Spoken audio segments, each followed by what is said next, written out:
सभी को नमस्कार।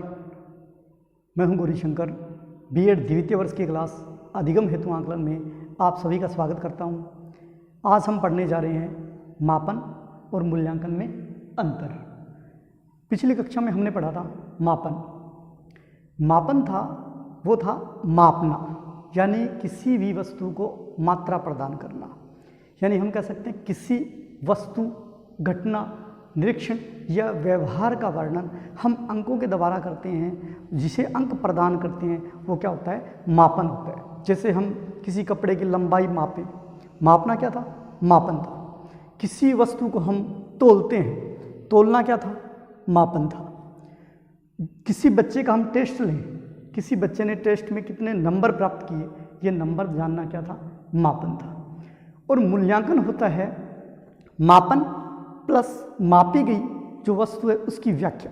जैसे टेस्ट लिया, उस बच्चे के टेस्ट में नंबर क्या आए, नंबर जो जाने थे वो तो था मापन।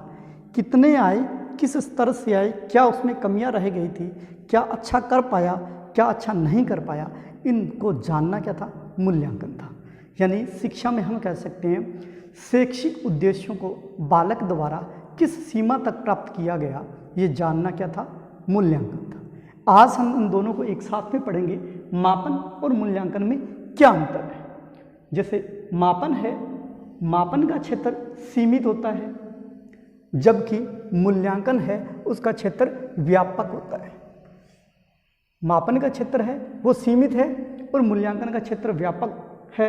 इसमें छात्र के संपूर्ण व्यक्तित्व का मापन किया जाता है। इसमें उसके संपूर्ण व्यक्तित्व का मापन किया जाता है। मापन के अंदर व्यक्तित्व के किसी एक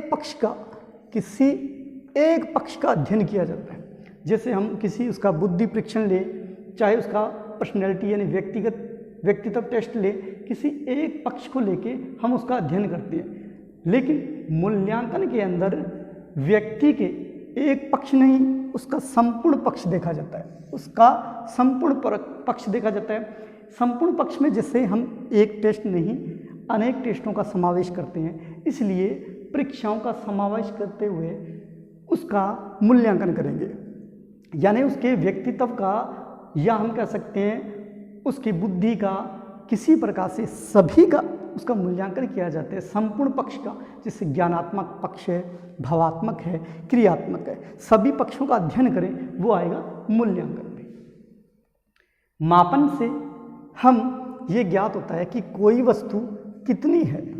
मापन से हम ये ज्ञात कर सकते हैं कि कोई वस्तु कितनी है, बल्कि मूल्यांकन हमें बताता है कोई वस्तु कितनी अच्छी है, उसकी क्वालिटी कैसी है।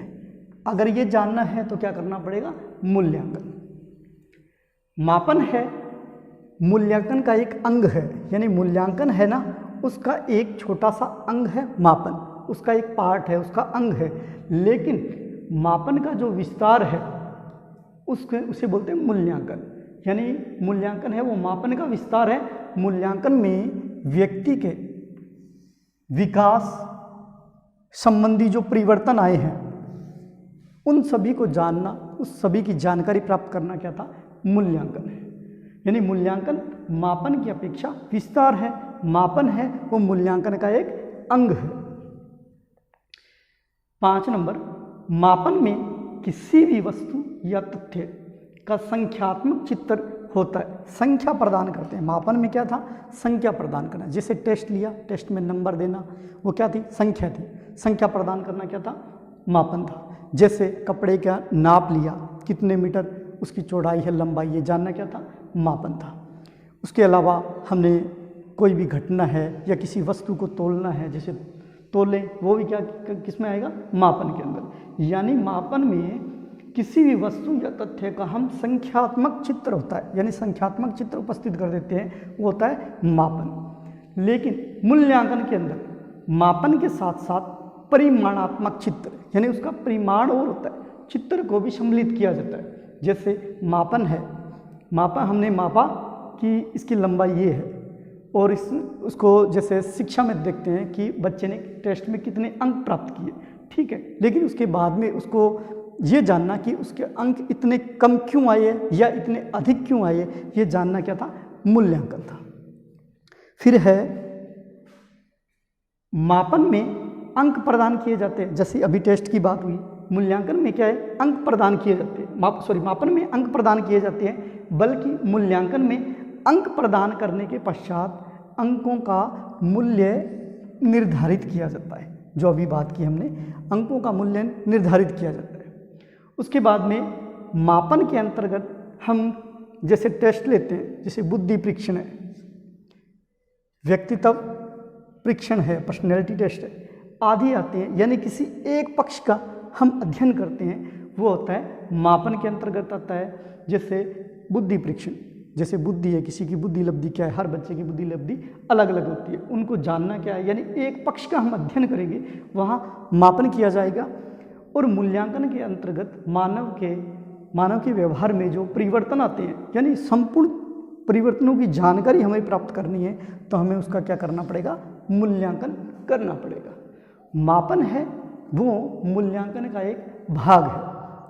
इस प्रकार हम कह सकते हैं कि मापन संक्षेप है, जबकि मूल्यांकन उसका विस्तार है। एक बार स्क्रीनशॉट ले लीजिए, क्योंकि बीएड में लिखना होता है तो हमें सारा ये लिखना पड़ता है, मापन और मूल्यांकन में अंतर क्या आएगा। आज की वीडियो में इतना ही, नेक्स्ट वीडियो में और पढ़ेंगे। तब तक के लिए जय हिंद, जय भारत।